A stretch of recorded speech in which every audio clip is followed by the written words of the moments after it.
Kiwi. Well, the New Zealand Chili Eating Championships has been making the rounds this year, and we're now down to the big old final happening this Sunday at the King's Arms in Auckland City. The Chili Eating Championships what is it? Well, Clint Meyer from Fire Dragon Chilies is the guy who's put the whole thing together, and he joins us from his home up near the Hokianga, isn't it, Clint? Morning. Yeah, mate. Yeah, up in the far north. Yeah, where you grow the hottest chilies in New Zealand.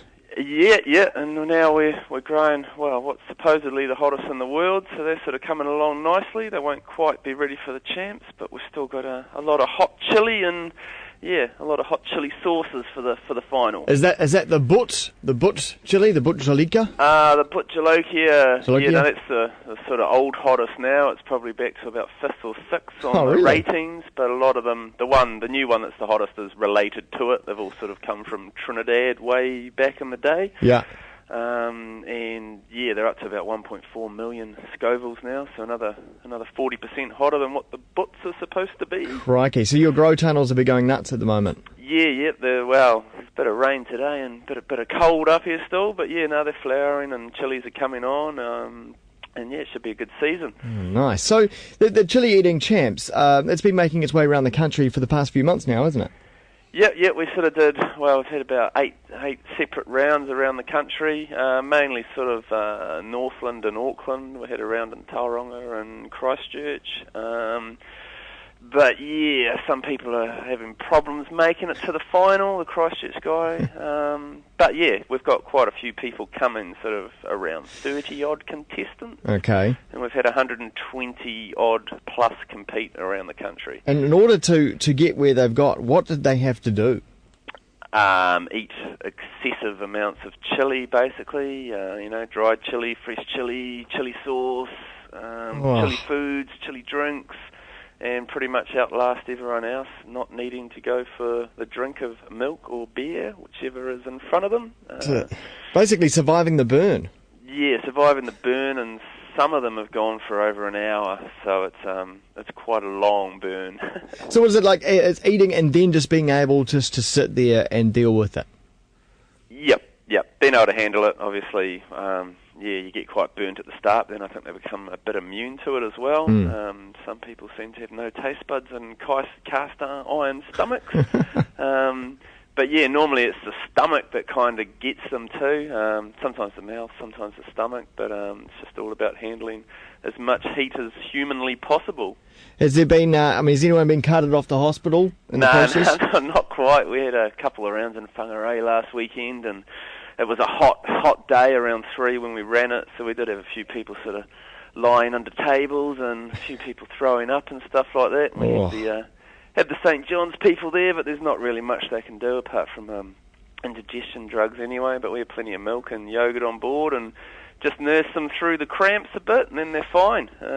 So, yeah, no one hospitalised, and hopefully there won't be. And the crowds are being supportive, or are some of the crowd sort of goading some of the contestants and putting them off? No, the crowds have been really supportive. They've all got their friends and family cheering for them.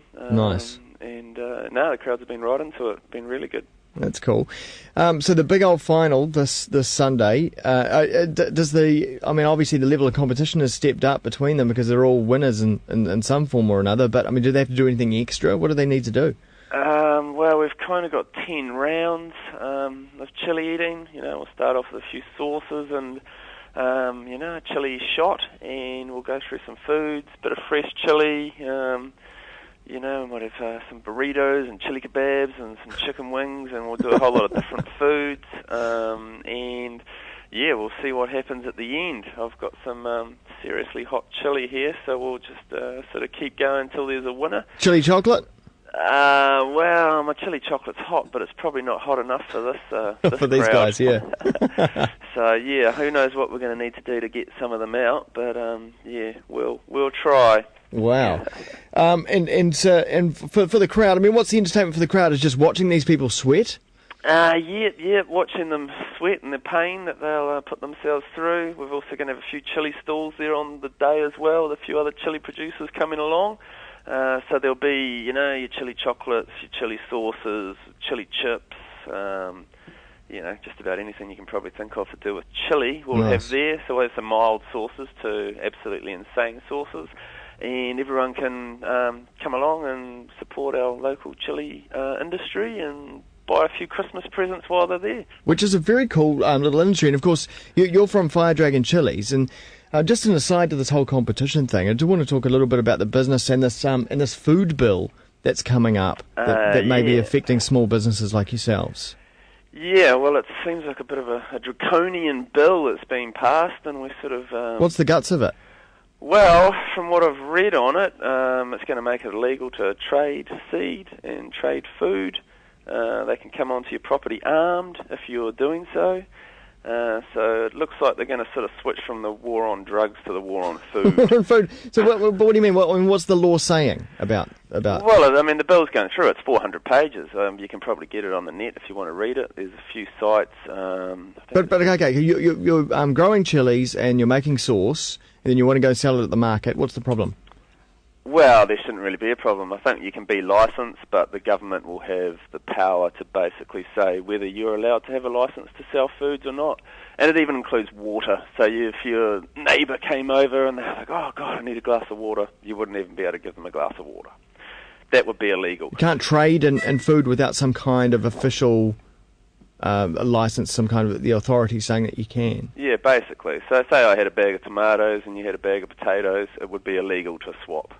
But this is just surely this law's just, that's going a bit far. I mean, it's just there to protect people from dodgy food. Well, yeah, that's what they say, but I mean, come on, how many people really get sick from a tomato or an asparagus? Yeah, I mean, they can say that, but then what, the big corporations can still spray pesticides all over their foods sort of thing. I mean, it's, I mean, we'll have to see what happens. It's been all sort of hush-hush and it's been under the carpet. But it's going to be coming up pretty shortly, I'd say, to its final reading. I think it's already had one reading and there's another one to go. And I think it's pretty damn important that it doesn't get passed as far as, with what the world's economy is happening at the moment. And, we've got to be able to feed ourselves, don't we? Because I guess what you're saying is that, in the end, you'll probably still end up being able to sell your stuff, but it's not good that there is a law there that opens people up to, they could be exposed. Well, basically, I think it's the big corporations trying to control the seeds. Right. And, they can come down on seed banks, community gardens, maraes. I think it's going to be a pretty big issue, probably bigger than some of the other issues going around at the moment. But, not much of the media seem to be saying much about it, really. So write to your local MP. You're not happy about this. Yep. One thing to do, I suppose. Yep. Oh, just see what's going on. I mean, there's, don't